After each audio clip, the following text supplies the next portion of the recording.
नमस्कार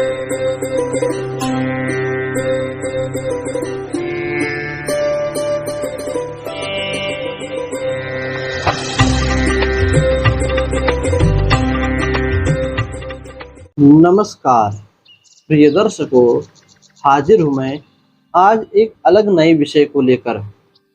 देखिए, इस विषय की मुझे बहुत दिनों से इच्छुक थी कि मैं इस विषय को जानूं, इस विषय को पढूं और मुझे लगता है कि मेरे जैसे ही बहुत सारे जो ज्योतिष के नए विद्यार्थी हैं, उनकी मन में भी इच्छा होगी कि आखिर ये विषय है कौन-सा?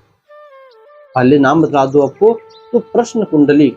जी हाँ, प्रश्न कुंडली। बहुत दिनों से मेरे मन में इच्छा थी कि मैं भी प्रश्न कुंडली के विषय में जानूँ। गुरुजी हमेशा जो है फला देश के विषय में, फलित कुंडली के विषय में बतलाते हैं, किंतु आज तक कभी प्रश्न कुंडली के विषय में नहीं बतलाया। मन में जिज्ञासा हुई, पूछा तो एक सूत्र दिया मुझे। बोला इस सूत्र को, उन्होंने कहा आप इस सूत्र को किसी भी A to Z किसी भी कुंडली पर आजमा लो, प्रश्न कुंडली पर। यदि ये योग कुंडली में बन गए तो समझो वो काम सिद्ध होने ही होनी है।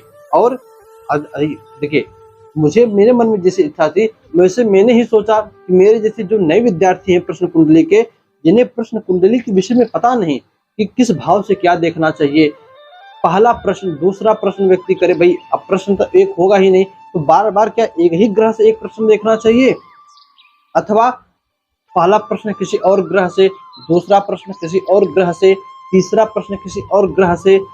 और प्रश्न कुंडली देखने का नियम क्या है? जैसे फलित कुंडली में हम सभी जानते हैं 12 भाव हो गए कुंडली के, नवग्रह हो गए, 12 राशियां हो गई।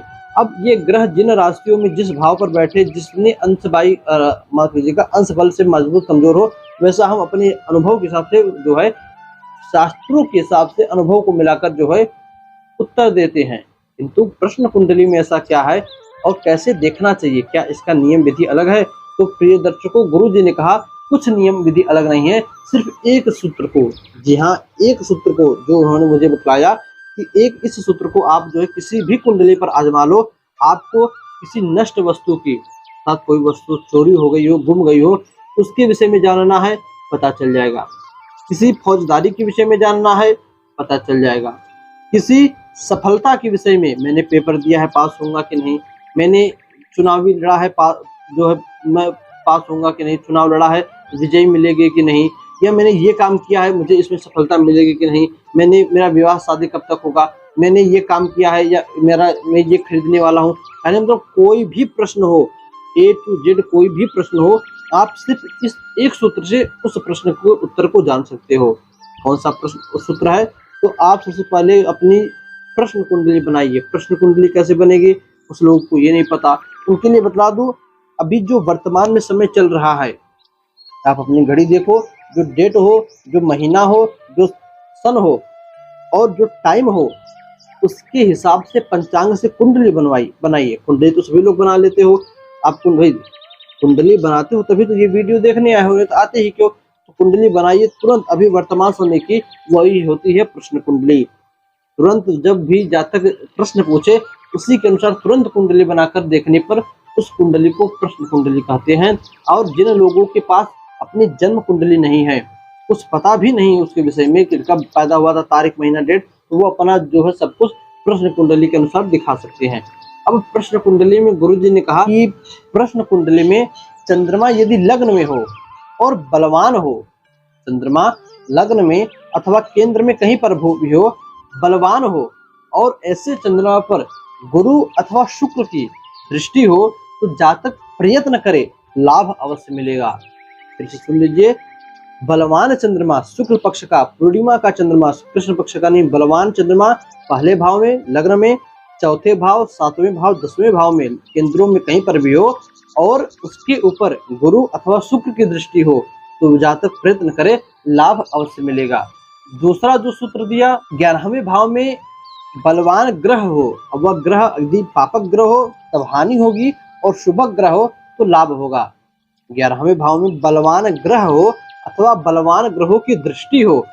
अब जैसे मान लीजिए 2-3 ग्रह बैठे हो और 2-3 ग्रह देख रहे हो, तो उनमें जो 2-3 ग्रह हैं, 3 ग्रह हैं मान लीजिए, तीनों में सबसे अधिक बलवान कौन है? जो बैठा हो। फिर उसके बाद जो देख रहे हो, उन तीनों में सबसे अधिक बलवान कौन है? पापक ही शुभ? शुभ ग्रह, शुभ ग्रह है तो अच्छा फल मिलेगा, पापक ग्रह है तो खराब फल मिलेगा। ये काम सिद्ध होगा, प्रयत्न करने की जरूरत नहीं है, ये काम सिद्ध होगा, लाभ अवश्य मिलेगा। ये था 2 सूत्र। मात्र आप इन 2 सूत्रों को रट लीजिए, याद कर लीजिए, किसी भी प्रश्न कुंडली पर आप आजमाइए, लाभ आपको तुरंत सटीक उत्तर मिलेगा। आप जातक को बोल दीजिए, आने वाले 2-4 महीने में उसका परिणाम भी मिल जाएगा। अब बतलाएं कि प्रश्न किन किन ग्रहों से अलग अलग देखना चाहिए। तो यदि आपका एक प्रश्न हो, आप लग्न में देख लो, लग्न में जो ग्रह बैठा हो उसके अनुसार, नहीं तो अभी जो 2 सूत्र बतलाएं उस अनुसार देख लो, जवाब तुरंत मिल जाएगा। दूसरा प्रश्न देखना हो तब चंद्रमा से देखिए। पहला प्रश्न आप लग्न से देख लीजिए, दूसरा प्रश्न चंद्रमा से देख लीजिए, चंद्रमा की जैसी स्थिति हो दूसरे प्रश्न का जवाब दे दीजिए।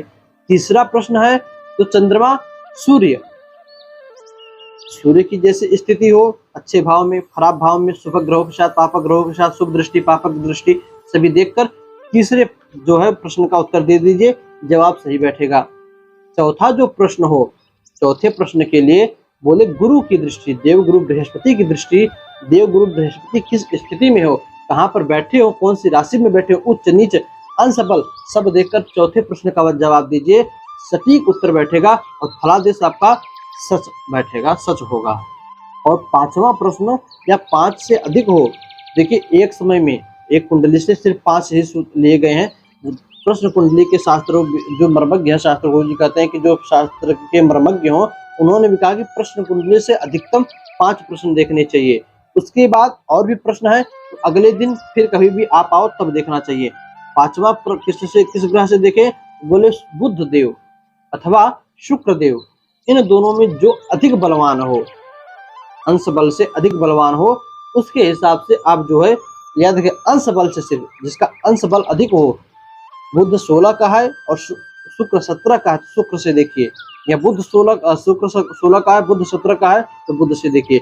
जो अंश बल से कमजोर, भले वो नीच राशि में हो किंतु अंश बल से मजबूत हो, उसके अनुसार पश्चिमी प्रश्न का जो है उत्तर देना चाहिए, जानना चाहिए।